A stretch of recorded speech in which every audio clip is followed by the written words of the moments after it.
All right, so a quick video for the nutrient cycle. So these are the pieces that you're going to need, and I'm going to add this video as a link here afterwards. Open up your slideshow. Also open up the worksheet that you need to fill in. And don't forget about this tab resize. So if you haven't downloaded this to Chrome, make sure you come here, add it to Chrome. It's this little arrow here. So once you've got all three open, if you line it up so that you've got the PowerPoint on the left, your note on the right, but you have to make sure you've clicked on the PowerPoint. Then come to your tab resize, and you should be able to open up both screens so that you can work between them. If you just click out, it will allow you to access the PowerPoint. So what's the first thing that we're looking at for this week? So we've got nutrient cycles. So what are nutrient cycles? Basically, we all know that we need nutrients in order to be healthy. So things like carbohydrates, fats, oils, proteins, and vitamins.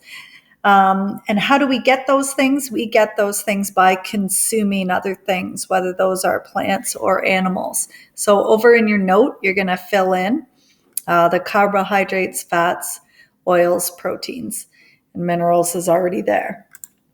There's a quick little video here that kind of reminds you of the whole circle of life from The Lion King. So if you think about nutrients cycling around, that's what's really hit on in this clip. So you guys will recognize that when you see that one. So it's worth a quick little watch. All right, then we're going to look at the carbon cycle. So we've got all the different parts of the carbon cycle. So they're labeled in the picture as A, B, C, D, and E. If you come up here, A is combustion. So what is that? That's burning of fuels from cars, homes, furnaces, and something like your water heater, or for example, something like your water heater. So what does that do? That creates carbon dioxide.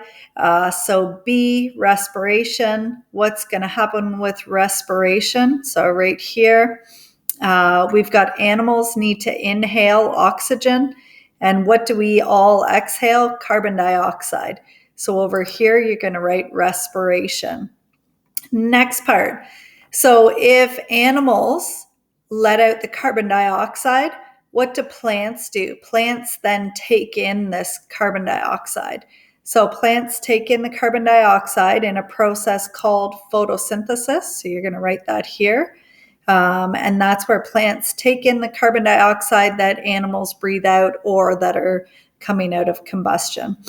Okay, so the next part, consumption. So what happens? So in D, so carbon is consumed by animals.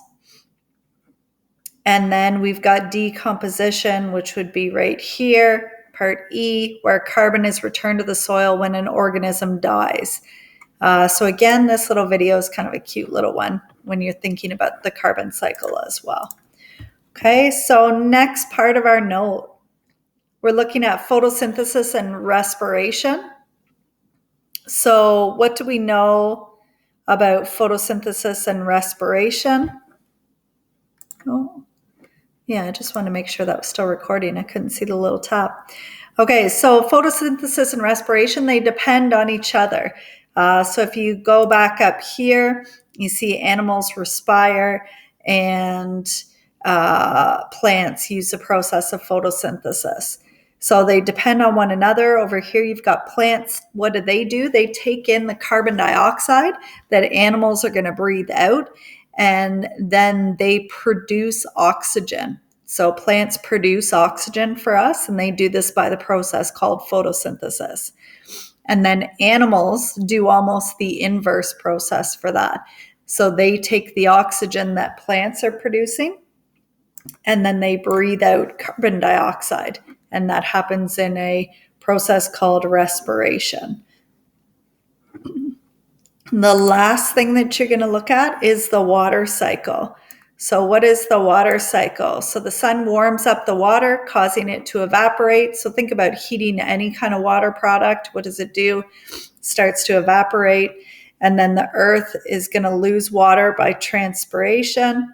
What else happens? Water vapor cools and condenses in the clouds, returning to the earth. as precipitation. So whether that's snow, rain, sleet, hail, that sort of thing. And then what else happens? Water then moves through the earth as runoff, distributing water. So I wonder if you could probably enlarge this picture a little bit too if you want to see the process a little better. It's kind of small on the slide as well. Okay, so that is assignment 1. Once you've finished that, just make sure you turn that in for me. So that's part 1 that is due next week, and I'll do a quick video right now for part 2.